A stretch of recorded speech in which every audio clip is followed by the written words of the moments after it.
Kram Kalem ka Liverpool na ka Champion League.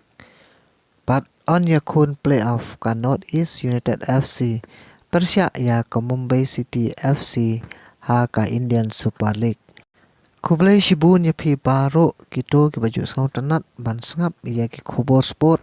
lengba gani ka channel all in one blog. Lada pi dang day ibat mai ha kani ka channel pin sangam ha ban kersyan lem daga ba pi share like bat subscribe lem ya gani ka channel ka jonga.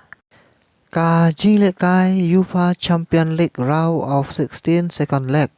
hapteng ka Liverpool Persya ya ka PSG. Hagane ka jile kai ka PSG klayo ban tap ya ka gol banengkong jong ka tang ha ka minit ka bakat ar jong ka kala step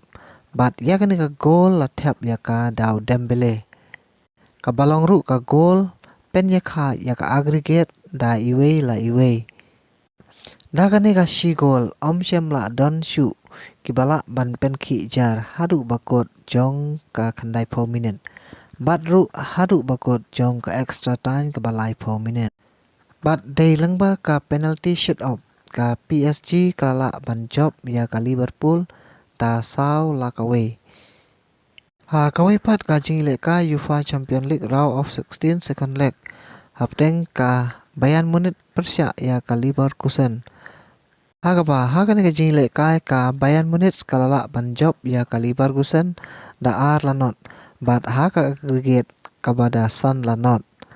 Ha ka jingle hapteng ka Barcelona Persya ya ka Benfica ka Barcelona kala job da lai la kawe bat ha ka aggregate da saw la kawe. Haba pai sha ki jingle jong ka ISL ka Mumbai City FC kalala ban job Persya ya ka Bengaluru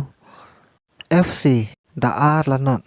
bat da kane ka nam job ka Mumbai City FC kalong sakawai pat ka tim ka ban yorung sha ka playoff jong ka ISL mentau snap bat kan yakun Persya ya ka Northeast United FC kat ba ka Bengaluru pat kan yakun Persya ya ka Jamshedpur FC